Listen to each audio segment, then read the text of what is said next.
Assalamualaikum anak-anak, jumpa lagi dengan Ustazah Ani. Ustazah Ani akan mereview kembali materi kalor. Simak dengan baik ya.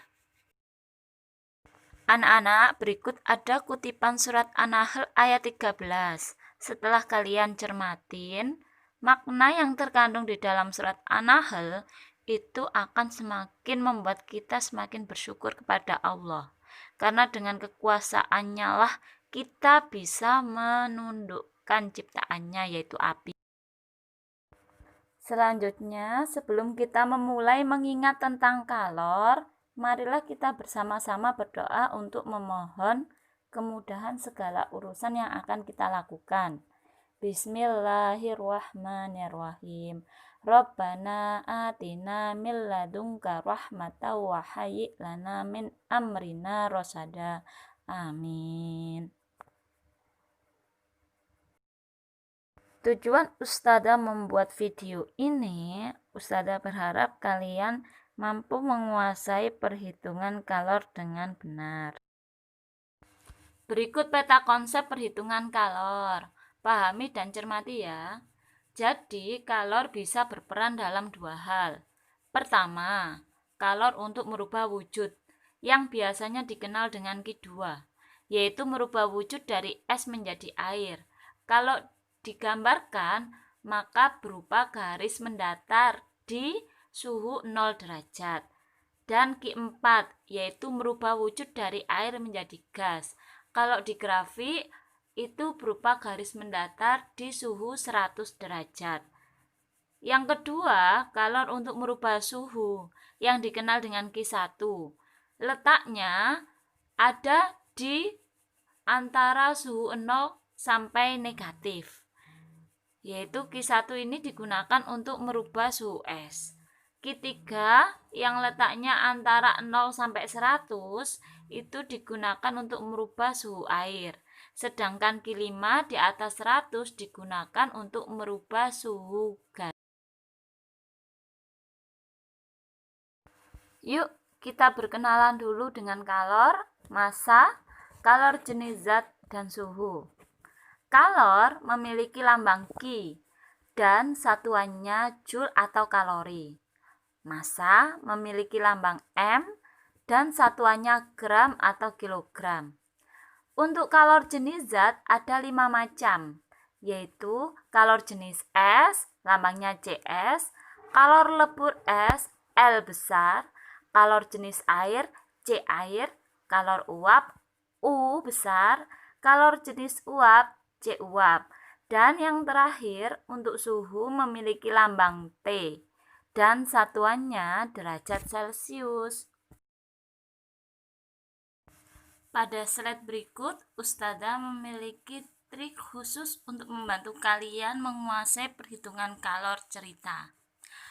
Hal yang pertama yaitu kalian harus mengenali kalor, massa, kalor jenis zat, dan suhu yang ada di dalam teks soal. Yang kedua, menentukan cara tepat yang digunakan. Yang ketiga, melakukan perhitungan. Perhatikan ya, harus dengan hati-hati dan teliti. Mari kita terapkan trik khusus Ustazah tadi untuk menyelesaikan teks soal berikut. Langkah yang pertama, kenali dulu keterangan apa saja yang ada di dalam teks soal. Contohnya, massa zatnya berapa, suhu apa saja yang diketahui di soal itu, kalor jenis apa saja yang diketahui di soal itu. Dan perhatikan lagi hal apa yang ditanyakan di teks soal tersebut. Langkah yang kedua yaitu memilih cara. Caranya yang kalian pilih harus disesuaikan dengan yang ditanyakan. Karena yang ditanyakan di teks soal itu adalah kalor untuk merubah suhu air, maka Ki yang digunakan adalah Q3. Selanjutnya kalian lakukan perhitungan dengan menggunakan cara yang sudah dipilih tadi. Lakukan dengan baik dan teliti, insya Allah benar. Untuk menyelesaikan teks soal yang kedua ini, langkahnya juga tetap sama. Yang pertama adalah kenali dulu keterangan apa saja yang ada di dalam teks soal. Setelah kalian menuliskan keterangannya, kalian lanjutkan dengan memilih cara yang tepat untuk menyelesaikan soalnya. Perhatikan soalnya dengan baik.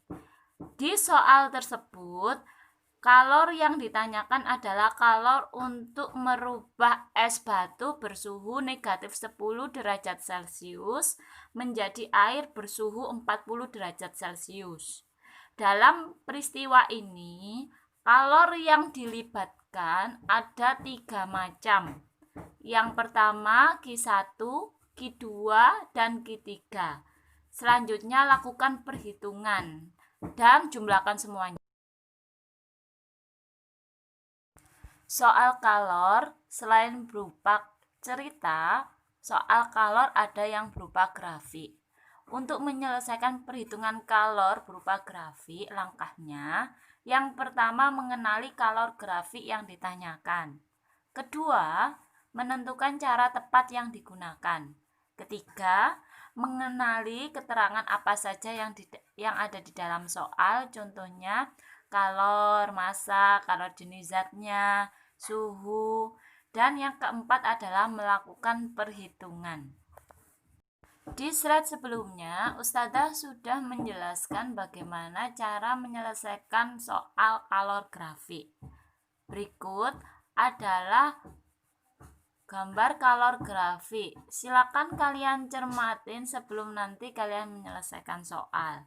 Perhatikan dengan baik ciri-ciri dari masing-masing kalor yang ada di dalam grafik tersebut. Untuk Q1 letaknya di mana, Q2 letaknya di mana, Q3 letaknya di mana, Q4 letaknya di mana, dan Q5 letaknya di mana.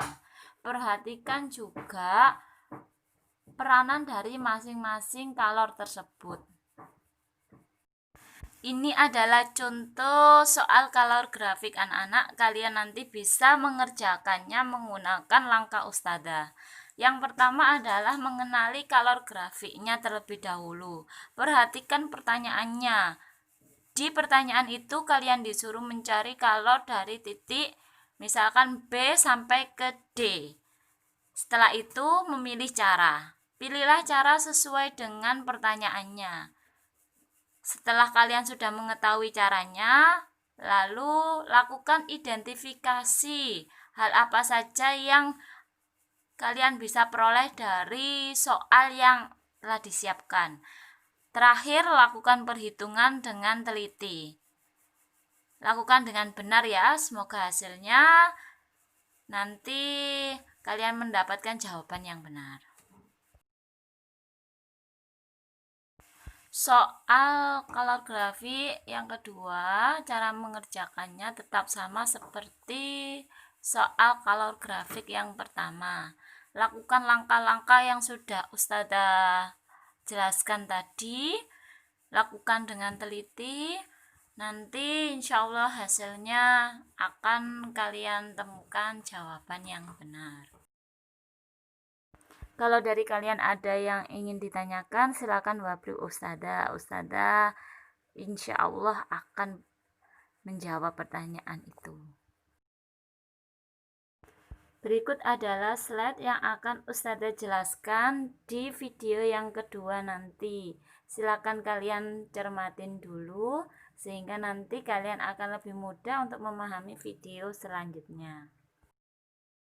Terakhir dari Ustadzah ucapkan Alhamdulillahirabbil alamin.